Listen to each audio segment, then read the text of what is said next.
pense que réew mi toll na foo xam ne de war nañu waxante dëgg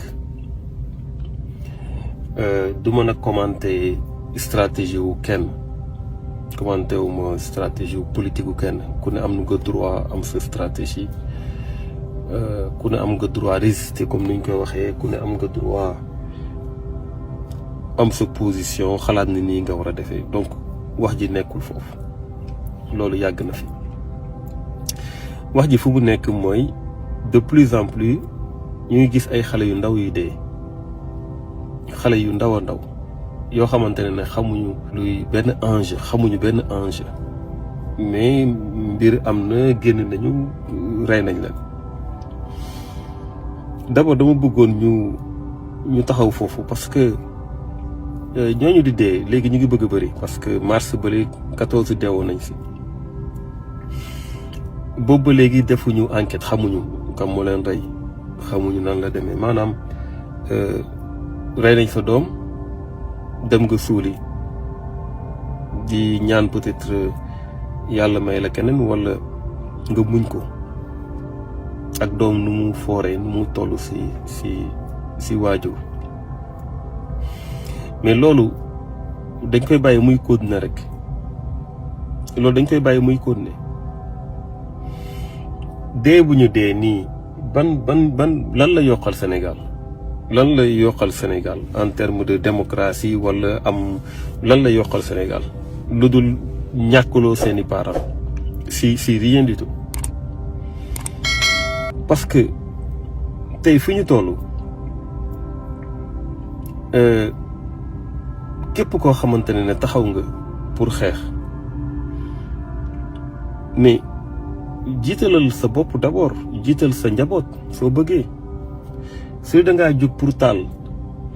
mais génnal sa waa kër nga taal sa kër su dee safara bi dafa war a bokk ci xeex bi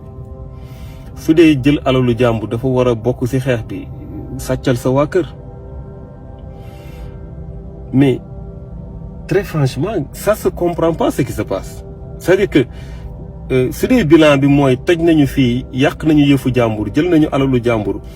kii rey nañ ko loolu mooy bilan bi loolu mooy victoire am na loolu mooy ñu ngi avancer ci affaire bi dina baax mais loolu fan la ñuy yóbbu mais yóbbuñu nulle part au contraire des innocents yoo xamante ne ñu ngi siy dee ay nit yoo xamante ne seen yoon nekku ci di ci ñàkk seen alal ñu leen ci yàqal lu rëy.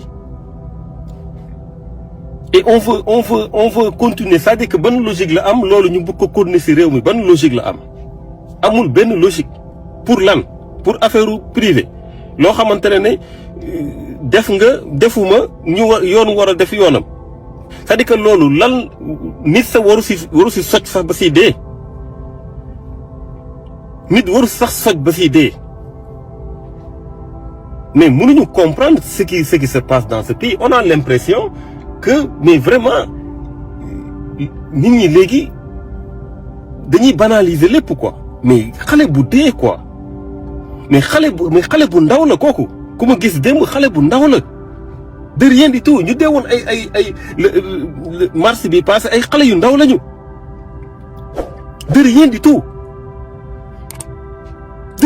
ñoo xam ne xamuñu enjeu yi mais ça peut pas continuer. Au nom de quoi c'est-à-dire que loolu après ban imagine ñëpp ay xale dee wala ñu bëri dee après ça donne quoi lan lay apporter Sénégal qu'est-ce que ça apporte au Sénégal lan nañ ko wax concrètement ça n'apporte rien du tout mais ñu su dee combat démocratique la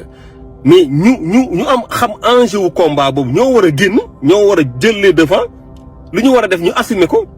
mais c'est pas des enfants qui doivent mourir c'est pas des gens yoo xam ne comprendre ñu c'est pas des gens yoo xamante ne seen yoon nekkul ci politique ñu ngi liggéey seen liggéey ñooñu war a toj seen boutique ñooñu la ñu war a yàq seen alal ñooñu la ñu war a taal seen i kër mais ñi ci yoonu ñooñu ñëpp au nom de quoi xale yi di génn di dee comme ça gratuitement et ça nous amène nulle part